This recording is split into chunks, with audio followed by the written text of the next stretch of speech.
기자쇼 안지영입니다.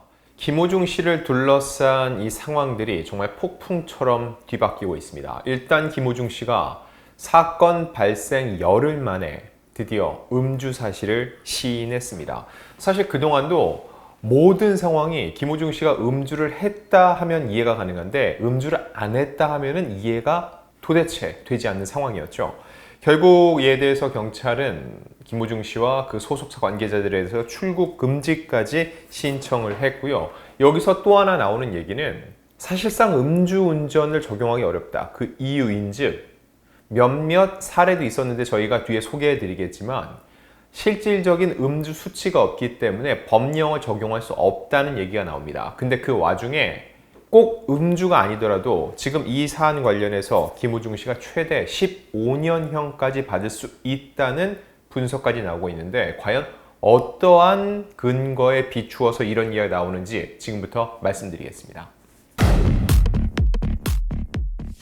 자, 일단 사과문이 올라왔습니다. 소속사의 입장은 간략하게 정리해드리면 당사의 잘못된 판단으로 사회적 물의를 일으켜서 죄송하다. 지금까지 상황을 숨기기에 급급했다.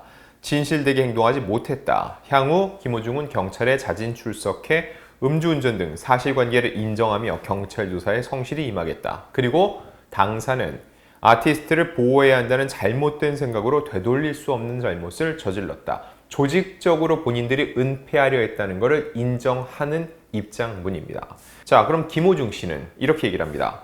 한순간의 잘못된 판단이 많은 분들에게 상처와 실망감을 드려 진심으로 죄송하다는 사과의 말씀을 드리고 싶습니다. 저는 음주운전을 했습니다. 크게 후회하고 반성하고 있습니다. 경찰 조사에 성실히 임하겠습니다. 사실관계를 인정하는데 굉장히 드라이한 표현이죠. 그런데 팬카페에 올린 글은 달랐습니다. 일단 팬카페 글을 먼저 올렸어요. 저희 기자들이 보도자료를 받은 시점이 19일 오후 10시쯤입니다. 그런데 그보다 앞선 오후 9시 45분께 팬카페에 죄송합니다라는 제목의 글을 올렸는데 즉 팬들에게 먼저 이에 대한 사과를 한 후에 언론 자료를 배포했다는 거죠. 그 내용을 보면 더 길어요. 진심으로 이번 일에 대해 아리스 식구들의 자존심에 큰 상처를 드려 죄송합니다. 술을 한 잔이라도 입에 대면 핸들을 잡으면 안 된다는 것을 너무나도 잘 알고 있습니다. 저의 어리석은 판단으로 인해 이렇게 많은 식구들이 아파한다는 걸 꼭 굳이 직접 겪지 않아도 알아야 어른의 모습인데 참으로 어리석은 저의 모습이 너무나도 싫습니다. 죄 지은 사람이 말이 길면 뭐 하겠습니까? 저는 아직 조사 중입니다. 조사가 끝나고 모든 결과가 나오면 이곳 집으로 돌아오겠습니다. 진심으로 죄송하고 반성하고 또 반성하겠습니다. 우리 식구들의 꿈을 저버리지 않으려면 열심히 사는 것밖에 없을 것 같습니다. 가슴속에 하나하나 새기며 살겠습니다. 자, 결과적으로 반성하고 이 꿈을 저버리지 않으면 열심히 사는 것밖에 없다. 즉 노래를 계속 불러나갈 것이다. 그리고 집으로 팬덤의 품 안으로 돌아오겠다는 입장을 밝힌 거죠. 자, 여기서 가장 궁금해지는 거, 왜 돌연 음주 사실을 시인했을까 하는 겁니다. 그거를 제가 크게 세 가지로 나눠서 설명해 드리겠습니다. 첫 번째는 구속입니다. 19일 강남경찰서는 김호중 씨에 대해서 구속영장 신청을 검토한다고 밝혔습니다.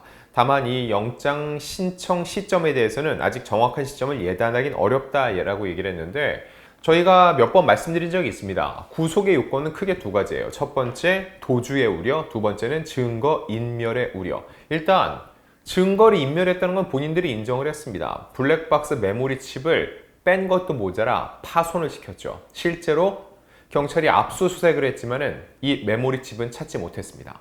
증거를 인멸한 거죠. 그리고 사고 현장을 이탈을 했잖아요.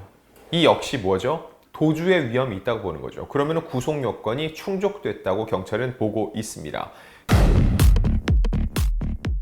그리고 실질적으로 구속은 되지 않더라 하더라도 왜냐면은 김호중 씨가 유명 연예인이기 때문에 이분이 갑자기 어느 날 증발을 해서 사라지고 도주한다? 이거는 생각하기 어렵습니다. 즉 구속은 되지 않을 가능성이 더 높습니다. 하지만 구속영장이 청구돼서 구속적부심을 받는 동안 대기를 하고 있다. 그 과정. 가서 대기하고 구속이 되지 않더라도 돌아 나오는 모습이 전부 다 카메라에 포착이 되겠죠. 이거 자체가 어마어마한 부담이 될 수밖에 없다는 거죠. 그리고 두 번째, 왜 갑자기 음주 사실을 시인했을까? 더 이상 공연이 불가한 상황이기 때문입니다. 즉 수익을 내기 어려운 상황이라는 거예요. 일단 여러 논란 속에서도 수익성 공연을 강행했습니다. 그런데 구속영장이 신청되면 구속 여부를 떠나서 과연 공연을 할 수 있을까요? 어려울 겁니다. 그리고 김호중 씨는 지난 9일 사고를 일으켰는데 그 후에 고양 공연 그리고 창원 공연을 했죠. 두 공연을 통해서 얻은 매출만 47억 원이 넘습니다. 자, 그리고 서울 공연과 그리고 김천 공연이 남아있죠. 김천 공연은 김호중 씨의 소속사가 직접 주관사입니다. 게다가 함께 공동 주관하는 곳이 SBS 미디어넷인데 제가 주말 사이 이와 관련해서 단독 보도를 했습니다. 엄청난 부담을 느끼면서 하기 어렵다라는 입장을 냈죠. 근데 연출을 맡고 있거든요. 연출을 맡고 있는 SBS 미디어넷이 손을 놨다. 공연 연출은 누가 하죠? 제3자 구하면 되지 않냐. 지금 이 상황 속에서 과연 김호중 씨의 일을 맡겠다고 선뜻 나서는 곳이 있을까요? 즉 김천 공연은 어렵습니다. 그런데 서울 공연은 강행하기로 했어요. 왜냐하면 서울 공연은 엄밀히 말해서 김호중 씨는 주최사가 아니라 출연자입니다. 출연을 안 한다. 그럼 어떻게 되죠? 어마어마한 위약금을 물어야 되죠. 심지어 이 다른 소프라노들도 있지만 김호중 씨가 메인이기 때문에 이 공연 자체가 무산이 된다? 2만 명 규모였습니다. 이거에 대한 모든 책임을 김호중 씨가 다 떠안아야 되는 위험 부담이 있습니다. 그러다 보니까 결국 서울 공연에는 출연을 하는 것으로 강행하는 것으로 얘기가 나왔습니다.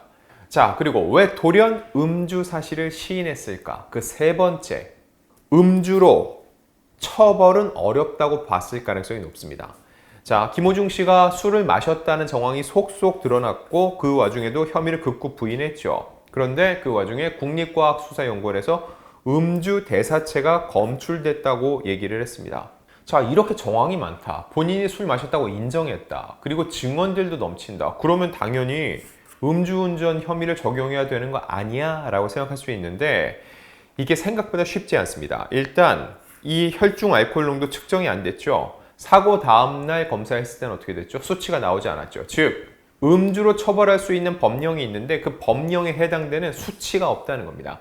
적당한 수치를 대입하면 안 돼? 법은 그게 안 됩니다. 법은 적당히 한다고 하는 순간 법 체계가 무너져요. 즉 그래서 이게 적용될 수 있다는 거죠. 도로교통법상 음주운전 혐의 적용을 위해서는 단순히 술을 마시고 운전했다는 사실만으로는 안 되고 혈중 알코올 농도가 0.03% 이상이어야 된다는 거죠.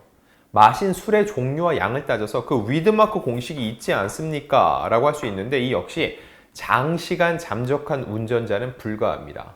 이미 체내에서 다 날아가 버린 거죠. 김호중 씨는 17시간 만에 갔죠. 그래서 쉽지 않은 거죠.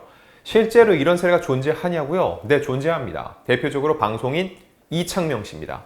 2017년 4월 교통사고를 낸 지 9시간 만에 경찰에 출석했는데 음주운전 혐의로 재판에 넘겼습니다. 경찰과 검찰은 음주를 했다고 본 거예요. 하지만 무죄 확정 판결을 받았어요. 그 이유는 현장에서 이탈해서 그의 혈중 알코올 농도가 특정되지 않았기 때문이죠. 즉 수치가 없었다는 거죠.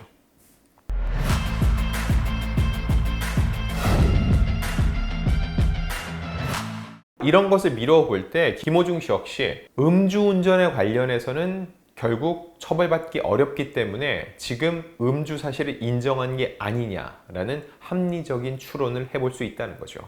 자, 그럼에도 불구하고 김호중 씨가 최대 15년형을 받을 수 있다라는 말이 나오고 있습니다. 이게 무슨 얘기일까요?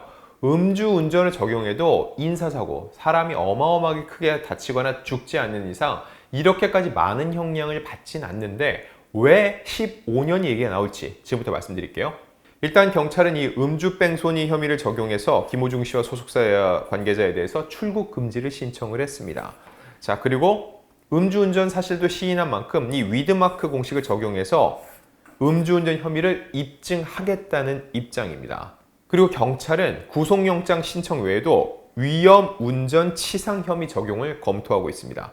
특가법상 위험운전치상죄는 음주운전죄와 달리 혈중 알코올 농도가 측정되지 않아도, 즉 그 수치가 없어도 음주 사실과 이상운전 징후 등 정상적인 운전이 어렵다는 점이 입증되면 최대 15년형에 처할 수 있다는 겁니다. 자, 음주 사실 첫 번째 인정했죠. 이상운전 징후, 이게 뭐죠? 누가 봐도 멀쩡히 가던 차가 중앙선을 넘어서 반대쪽 택시를 들이받았습니다. 이상하죠? 자, 이에 대해서 전문가들은 어떻게 생각하고 있을까요? 20일 오전 CBS 라디오 김현정의 뉴스쇼에 나온 이웅혁 건국대 경찰학과 교수의 이야기입니다.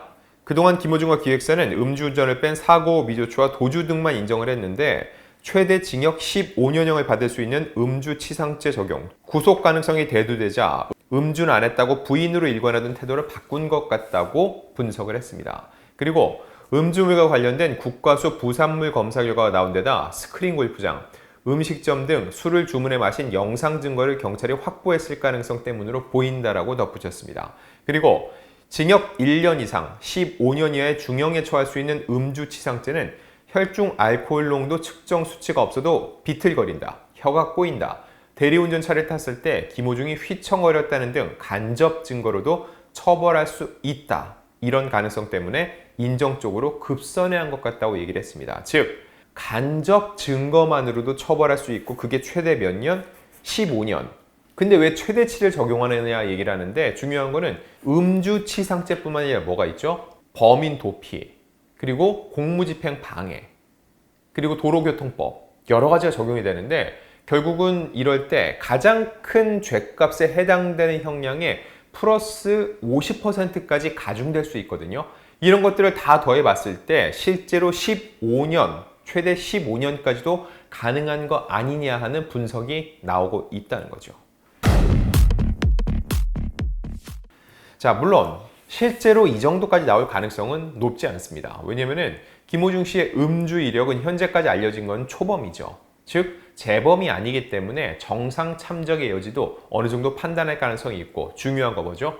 전관 변호사를 선임을 했습니다. 이 전관 변호사의 힘이 얼마나 클 수 있다는 거. 제가 지금 말씀드리는 것보다는 향후 김호중 씨의 이 수사 그리고 법원에서 어떤 판단을 내리는지 이런 부분을 보면서 확인해 보실 수 있을 것으로 보입니다. 자, 이제 김호중 씨의 음주운전을 둘러싼 수사는 본격적으로 시작이 됩니다. 즉, 경찰과 검찰을 거쳐서 그리고 재판이 시작되겠죠. 과연 이 상황이 어떤 식으로 흘러나갈지 계속적으로 취재 후에 여러분들께 분석해 드리겠습니다.